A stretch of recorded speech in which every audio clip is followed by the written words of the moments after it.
मोहम्मद अल-जौलानी, जिसको मोहम्मद अश-शराबी कहते हैं, उसने अभी पूरी तरह से ये दावा किया है कि अभी अस-सवैदा की जो हालत है वो पूरी तरह से शांतिपूर्ण है। और आपको मैं बता दूं कि वहाँ पर इजरायलियों ने हमला किया। हमला करने के बाद उसने कहा कि हम वहाँ के जो दुरूज लोग हैं, समुदाय है, हमने उसकी हिफाजत की है। अब आपके दिमाग में ये बहुत सारी कन्फ्यूज़न होगी कि ये दुरूज लोग आखिर कौन होते हैं, ये कौन लोग हैं, आखिर ये कौन समुदाय हैं, ये क्या है, कैसे हैं, इसके बारे में थोड़ा सा बताएं।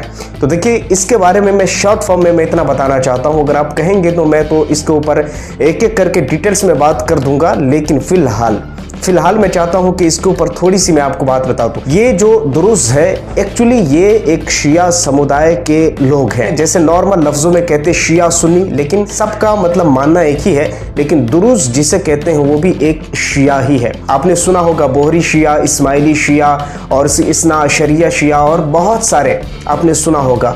लेकिन ये जो शिया है इसको इस्माइली शिया कहा जाता है। और मीडिया रिपोर्ट की अगर बात करें तो वह दावा करते हैं कि ये वही शिया है, ये वही समुदाय है जिस समुदाय से बशारुल असद खुद आते थे।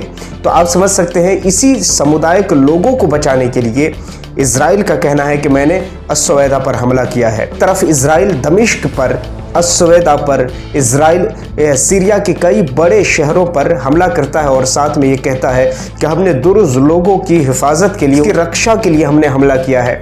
आप कैसे ये कह सकते हैं कि उसकी रक्षा के लिए हमला किया है? फॉर एग्जाम्पल, अगर मैं आज की रिपोर्ट आपको बताऊं तो आप जाइए और सर्च कीजिए और देखिए, खुद भूख से मरने वाले गाजा के अंदर में आज 30 लोग अपनी जानों से हाथ धो बैठे हैं। कोई ऐसा दिन नहीं जाता है जिस दिनों में 30 लोग, 35 लोग, 60 लोग, 50 लोग नहीं मारे जाते हैं। खासकर ऐसे मौके पर जब इजराइल की तरफ से हमला होता है और उसी हमले में बहुत सारे लोग मारे जाते हैं। हमारे यहाँ एक मुहावरा बोला जाता है कि मुंह पे कुछ और पीछे कुछ और। वहीं अगर ईरान की बात करें तो ईरान के मिसाइल ने तहलका मचा दिया है। अभी एक मीडिया की तरफ से एक रिपोर्ट आ रही है और उनमें दावा किया जा रहा है ईरान की एक मिसाइल 22 इमारत को तबाह करने के लिए काफ़ी है। और यही वो मिसाइल है जिसको ईरान ने खुद परीक्षण किया था इजराइल पर। इसी के साथ खबर में आगे की बात करें तो इंडोनेशिया के अंदर एक फेरी, एक जहाज़ के अंदर में 300 लोग सवार थे, लेकिन अचानक से जहाज़ का संतुलन खराब होने की वजह से या फिर कोई टेक्निकल इशू की वजह से उस जहाज़ में आग लग जाती हैं, जिनकी वजह से 18 लोग, अभी तक जो रिपोर्ट आ रही है उसमें 18 लोग घायल बताए जा रहे हैं। कुछ लोगों ने समंदर में कूदकर अपनी जान बचाई। तो ये एक अपने आप में एक बहुत बड़ा घटना, मैं कह सकता हूँ कि ये अपने आप में इंडोनेशिया के लिए एक बहुत बड़ा घटना है। देखिए, खासकर हम इंडियन लोग अगर बाहर जाते हैं कमाने के लिए तो आपको ये ध्यान रखना चाहिए कि आप वहाँ पर as a Marathi, as a Bihari, as a Kerala, ऐसा कुछ नहीं है। वहाँ जब आप जाते हैं तो आप इंडिया को रिप्रेजेंट कर रहे होते हैं। खासकर आपको ये ध्यान रखना चाहिए कि जब आप बाहर जाएं तो कुछ ऐसी हरकत ना करें जिसकी वजह से इंडिया को शर्मसार होना पड़े। एक बड़ी दुखदायक, बल्कि मैं कहता हूं एक बहुत ही शर्मनाक खबर जो मैं आपको बता रहा हूं। अमेरिका के अंदर, न्यू जर्सी के अंदर में एक इंडियन मूल के व्यक्ति जिनकी क्लिनिक खुद की थी, उस क्लिनिक में एक फैमिली आती है। उस फैमिली से वो डॉक्टर कहते हैं इस दवाई के बदले से मैं यौन संबंध बनाना चाहता हूँ, उसके बदले में मैं तुम्हें दवाई दूंगा। इस तरह की बात जब होती है तो वो फैमिली निकल करके और बाहर उसके ऊपर कंप्लेन कर देती है। इसकी वजह से वहाँ की पुलिस उस डॉक्टर को हिरासत में ले लिया है। और खासकर अभी जो खबर निकल कर आ रही है उसे ये है कि उसे अपने ही घर के अंदर में नज़रबंद कर दिया गया है और उस पर प्रतिबंध लगा दिया गया है। खासकर कोई भी उस डॉक्टर को ना दिखाए, कोई भी उस डॉक्टर को चेकअप ना कराए। इससे पहले भी आपने देखा होगा एक इंडियन महिला बाहर अमेरिका के अंदर जाती है और लाखों रुपए की वो शॉपिंग करती है।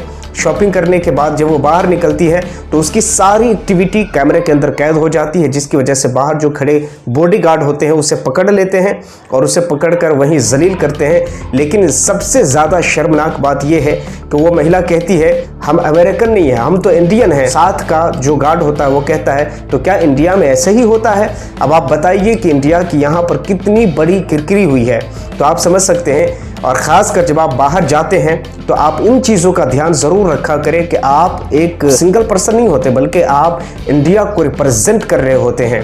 आप इंडिया के कल्चर को, आप इंडिया की वाइब्स को, आप इंडिया के तमाम चीज़ों को बाहर शो ऑफ कर रहे होते हैं कि हाँ हमारे देश में ऐसा होता है। देखिए, आप अगर अच्छा करते हैं तो आपकी तारीफ होगी, लेकिन अगर आप बुरा करते हैं तो जाहिर बात है आपकी बुराई होगी। इससे पहले आपने देखा होगा कि एक व्लॉगर जिसने टर्की में जाकर के टर्की के साथ, टर्की की लड़की के साथ साथ क्या किया था उसने, फिर वो चीज़ें भी सोशल मीडिया पर वायरल हुई और काफ़ी किरकिरी हुई, फिर उसे माफ़ी भी मांगनी पड़ी और बहुत सारी चीज़ें हुई और इंडिया की बदनामी हुई। तो बहुत सारी खबरें ऐसी होती हैं जो इंडिया से लोग जाते हैं, ख़ासकर उनको ये ध्यान रखना चाहिए कि जब वो इंडिया से जाएं तो वो ऐसी हरकत ना करें जिसकी वजह से इंडिया के लोगों का सर शर्म से झुक जाएं। इसमें कोई शक नहीं है कि 1-2% ऐसे लोग होते हैं, लेकिन उनकी वजह से बहुत बड़ी बदनामी इंसान को झेलना पड़ती है। दोस्तों, आज की कई महत्वपूर्ण बड़ी खबरें थी जो हमने आपको बताई और बहुत सारी खबरें हैं जो बताना बाकी रह गया है, लेकिन धीरे धीरे हम तमाम खबरों को कवर करेंगे।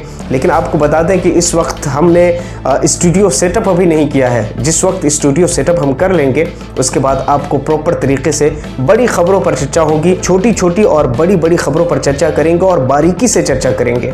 दोस्तों, इस वीडियो में इतना ही फिलहाल। अपना बेहद ख्याल रखिए। इस वीडियो के बारे में क्या कहना चाहते हैं नीचे कमेंट सेक्शन में ज़रूर बताइए। मिलता हूँ किसी और वीडियो एंड टॉपिक के साथ। जब तक के लिए गॉड ब्लेस यू।